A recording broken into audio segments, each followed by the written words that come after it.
No coração de Lisboa, sob o sol intenso de uma manhã de verão, Miguel entrou no escritório da empresa de consultoria financeira onde trabalhava há 5 anos. O ar-condicionado zumbia suavemente, contrastando com o burburinho habitual dos colegas digitando em seus computadores. Mas naquele dia, algo estava diferente. Ao se aproximar de sua mesa, Miguel notou olhares furtivos e risinhos abafados. Seu estômago se revirou quando viu um e-mail circulando entre a equipe, uma foto dele beijando seu namorado, Tomás, em uma festa particular, com legendas homofóbicas e piadas cruéis. O remetente era anónimo, mas Miguel reconheceu o estilo de escrita de Ricardo, seu rival no departamento. Sem hesitar, Miguel se levantou e gritou: "Quem fez isso? Mostra a cara." O silêncio caiu como uma bomba, e o escritório inteiro parou. Miguel, um homem de 28 anos, alto e magro, com olhos castanhos expressivos e um sorriso que costumava desarmar tensões, sentiu o sangue ferver. Ele havia mantido sua orientação sexual discreta no trabalho, não por vergonha, mas por medo de exatamente isso, o julgamento e a discriminação que ainda permeavam a sociedade portuguesa, apesar das leis progressistas. Tomás, seu parceiro há 2 anos, era professor de História em uma escola secundária em Sintra, e eles viviam uma vida tranquila em um apartamento modesto no bairro Alto. Mas agora, essa privacidade havia sido violada de forma cruel. Ricardo, o colega ambicioso que sempre competia por promoções, sorriu cinicamente do outro lado da sala. "Problemas, Miguel?" "É só uma brincadeira inofensiva", disse ele, alto o suficiente para que todos ouvissem. A raiva de Miguel explodiu. Ele marchou até a mesa de Ricardo, pegou o mouse do computador dele e abriu o e-mail na tela grande para todos verem. "Brincadeira? Isso é a sério? Vocês acham engraçado expor a vida pessoal de alguém?" A gerente, Sra. Almeida, uma mulher de meia-idade conservadora, entrou na sala atraída pelo barulho. Ela olhou para a tela e franziu a testa. "Miguel, acalme-se. Vamos resolver isso no RH." Mas Miguel não parou. Ele virou-se para os colegas: "Quantos de vocês riram disso? Quantos fingem ser progressistas mas no fundo ainda pensam que ser gay é uma piada?" Um murmúrio se espalhou. Alguns baixaram a cabeça, envergonhados, outros defenderam Ricardo, dizendo que era só humor. Naquele momento, Miguel decidiu que não aguentaria mais o silêncio. Ele enviou um e-mail para toda a empresa, anexando a foto e declarando: "Sim, sou gay.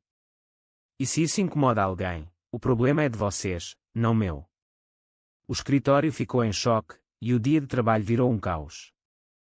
Enquanto o RH era chamado para uma reunião de emergência, Miguel sentou-se em sua mesa, tremendo. Ele pensou em sua família. Seus pais, católicos devotos em Porto, ainda não sabiam sobre Tomás. Sua mãe, Maria, sempre falava sobre netos e um casamento tradicional. Seu pai, João, um operário aposentado, via a homossexualidade como uma fase moderna. Miguel havia adiado a conversa por anos, temendo o rechaço. Agora, com o e-mail viralizando, era só uma questão de tempo até que chegasse a eles. Tomás ligou imediatamente ao saber: "Miguel, o que aconteceu? Você está bem?" A voz dele era um bálsamo, mas Miguel respondeu com voz rouca: "Eu revidei, amor. Mas e se isso custar meu emprego?" Tomás pausou: "Então encontramos outro." "Mas você fez o certo." Aquela noite, em casa, eles discutiram o incidente. Tomás, mais calmo, sugeriu denunciar formalmente. Miguel concordou, mas no fundo, sentia o peso da sociedade portuguesa, um país que legalizou o casamento gay em 2010, mas onde o preconceito ainda se esgueirava em cantos escuros, especialmente em ambientes corporativos tradicionais. No dia seguinte, a reunião com o RH foi tensa. A Sra. Almeida presidia, com Ricardo ao lado, fingindo inocência. "Não há provas de que fui eu", disse ele. Miguel apresentou evidências. O IP do e-mail coincidia com o computador de Ricardo. A gerente hesitou: "Isso é sério, mas precisamos manter a harmonia na equipe." Miguel rebateu: "Harmonia às custas da dignidade. Eu exijo uma investigação." Para sua surpresa, 2 colegas, Ana e Pedro, se levantaram em sua defesa. Ana, uma jovem designer, disse: "Eu vi os risos ontem. Isso não é aceitável." Pedro, heterossexual casado, acrescentou: "Miguel é um dos melhores aqui." Sua orientação não muda isso.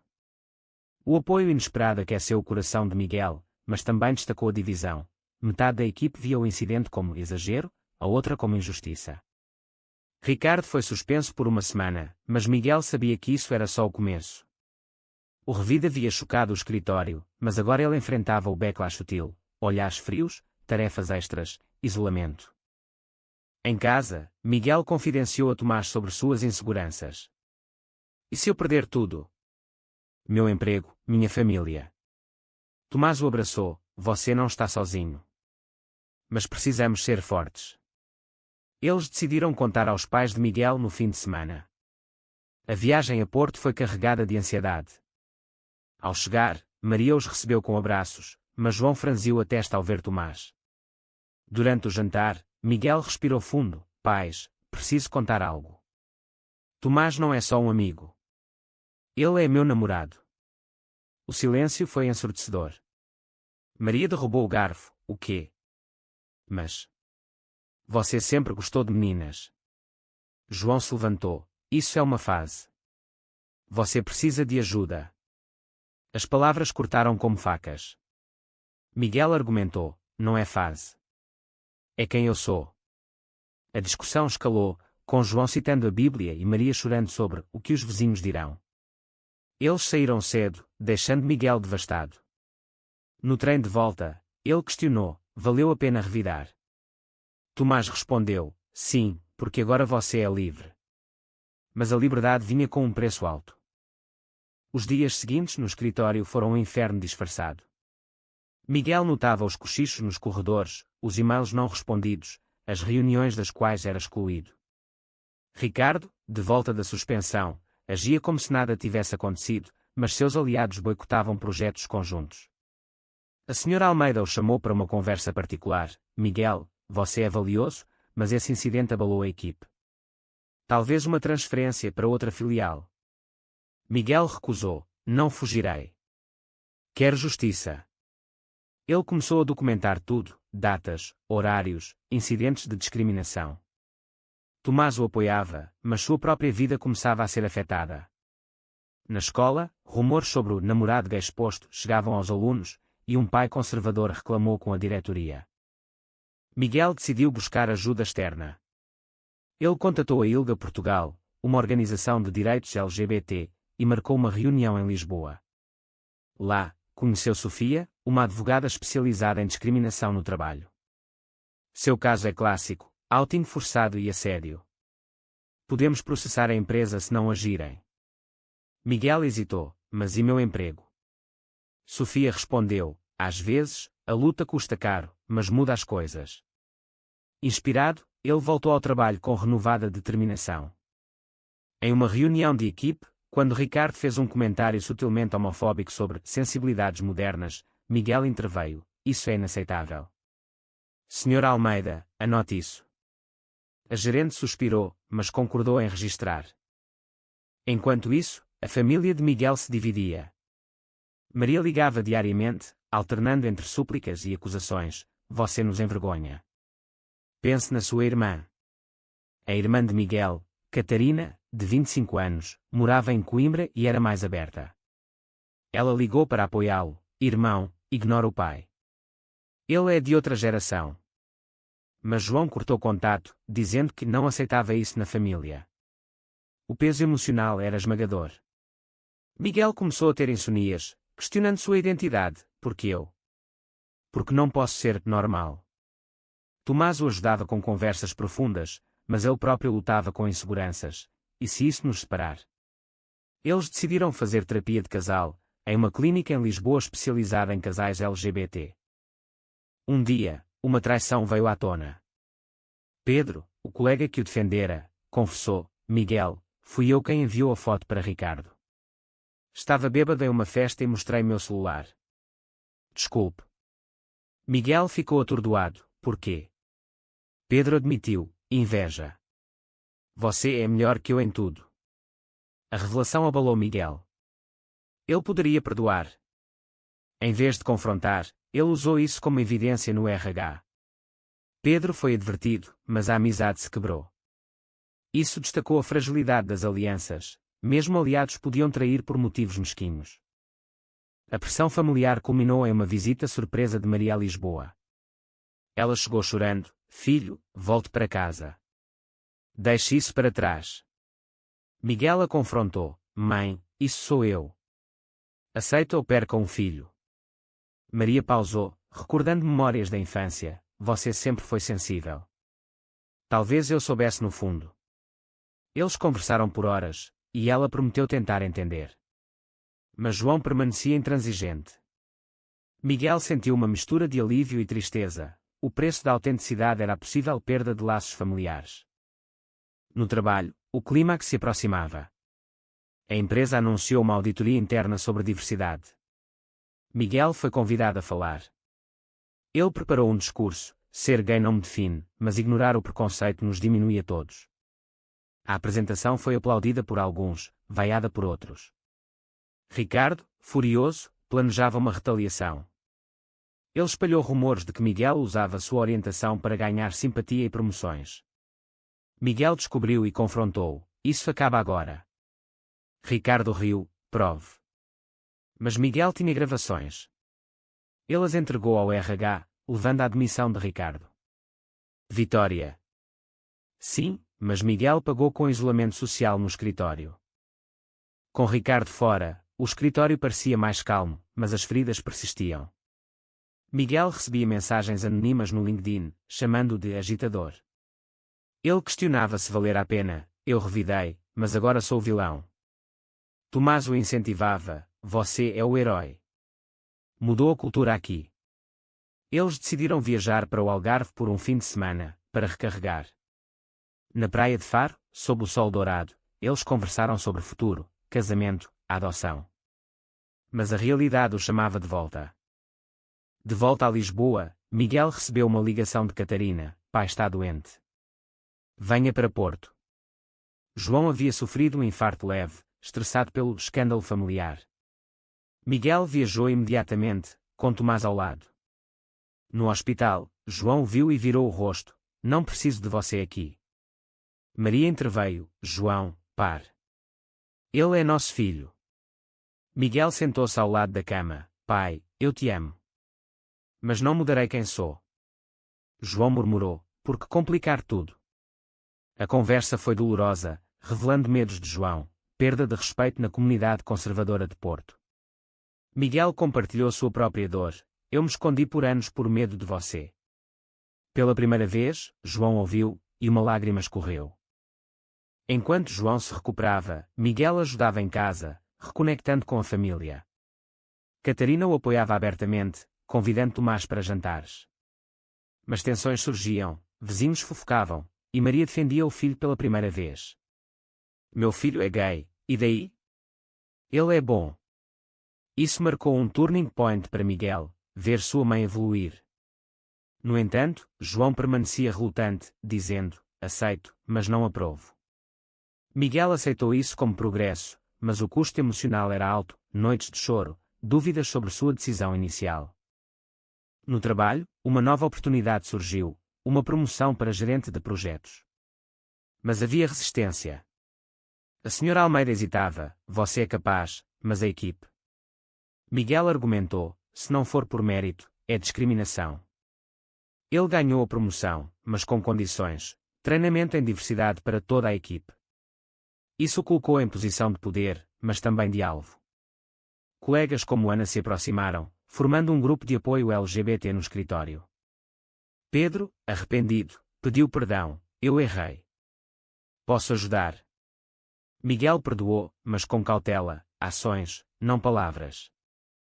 Uma reviravolta veio quando Tomás enfrentou seu próprio drama. Na escola, a diretoria o chamou: pais reclamam de sua vida pessoal. Mantenha discreto. Tomás rebateu: minha vida não afeta meu ensino. Mas um aluno, influenciado por pais homofóbicos, o confrontou em sala: professor, você é gay. Isso é errado. Tomás usou o momento para educar: ser gay não é errado. Preconceito é. O incidente viralizou nas redes sociais portuguesas, trazendo apoio e ódio. Miguel o apoiou: você fez o que eu fiz. Orgulho. Mas o stress afetava seu relacionamento, discussões sobre quem arrisca mais. Miguel refletia sobre escolhas, revidar no trabalho o empoderou, mas custou amizades e saúde mental. Ele começou a escrever um blog anónimo sobre experiências LGBT em Portugal, compartilhando histórias de discriminação em empresas, famílias e sociedade. O blog ganhou tração, conectando com outros. Uma mensagem de um jovem gay em Braga: sua história me deu coragem. Isso motivou, mas também expôs vulnerabilidades. O blog de Miguel atraiu atenção indesejada. Um ex-colega de Ricardo identificou e espalhou seu nome. Comentários odiosos surgiram, ameaças, insultos. Miguel debateu deletar, mas Tomás disse: continue. É maior que nós. Eles decidiram tornar público, transformando em uma plataforma de advocacy.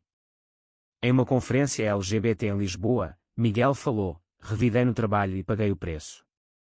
Mas o silêncio custa mais. Aplausos, mas também protestos de conservadores do lado de fora. Em casa, João melhorava fisicamente, mas emocionalmente estagnava. Ele convidou Miguel para uma conversa a sós: filho, eu vi o mundo mudar. Mas para mim, família é homem e mulher. Miguel rebateu: família é amor, pai. João admitiu: talvez eu esteja errado. Mas dói ver você sofrer. Foi um momento de vulnerabilidade, mas sem resolução total. Maria, por outro lado, se juntou a um grupo de pais de filhos LGBT em Porto, aprendendo e defendendo. Uma traição maior veio de Tomás. Pressionado pelo trabalho, ele confidenciou a um amigo que às vezes questionava se valia a pena. O amigo, invejoso, gravou e enviou para Miguel anonimamente. Ouvindo as palavras, Miguel se sentiu traído: você duvida de nós. Tomás explicou: foi um momento fraco. Eu te amo. Mas a confiança rachou.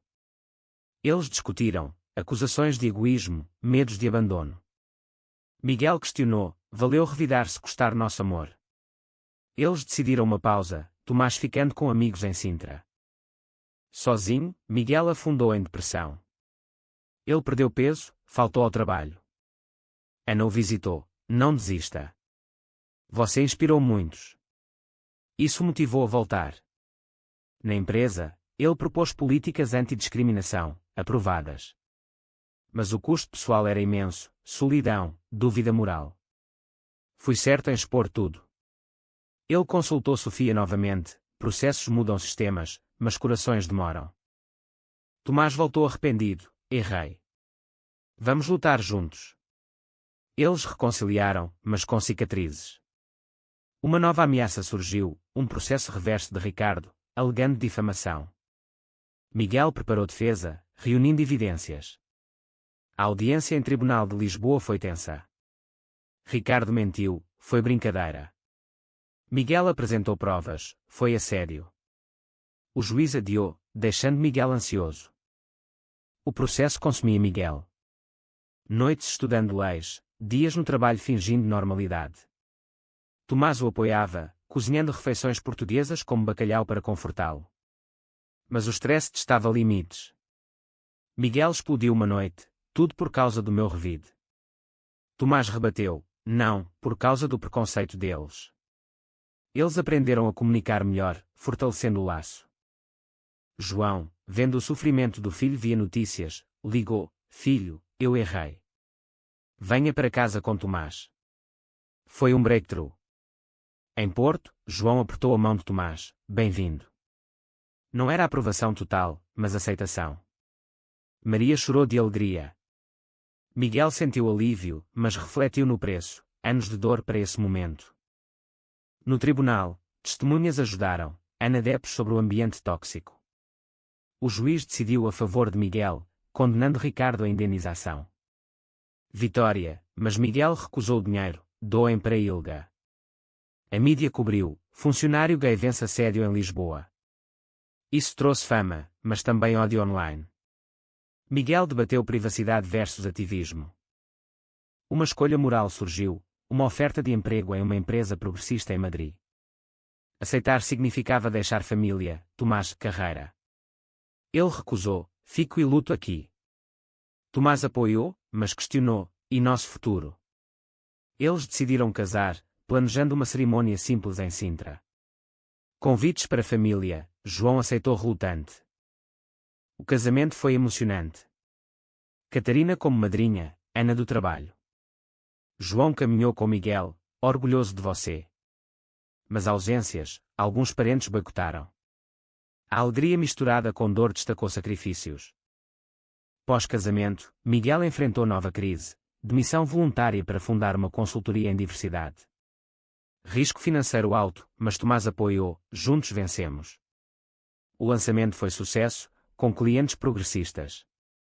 A consultoria de Miguel cresceu, ajudando empresas portuguesas a implementar políticas inclusivas. Ele viajava de Lisboa a Faro, palestrando. Tomás, promovido na escola, ensinava tolerância. Sua família se uniu, jantares com João discutindo mudanças sociais. Mas memórias de dor persistiam, o preço foi alto, mas valeu. Miguel refletia em um diário, conflitos internos resolvidos, mas sociedade ainda dividida. Em uma entrevista para a RTP, ele disse: revidei e choquei, mas despertei consciências. Críticas vinham, conservadores o chamavam de agitador. Ele respondia com fatos: leis protegem, mas corações mudam devagar. Uma última reviravolta, Ricardo contatou, arrependido: você me fez pensar. Desculpe. Miguel perdoou, aprenda e mude. Isso fechou o ciclo, mostrando redenção possível. Anos depois, Miguel e Tomás adotaram uma criança, enfrentando burocracia e preconceito. João se tornou avô amoroso, provando transformação. A jornada de Miguel inspirou muitos, mas ele questionava: fiz o certo? E você, leitor, acha que revidar publicamente contra o preconceito sempre vale o preço pessoal, ou às vezes o silêncio é a escolha mais sábia?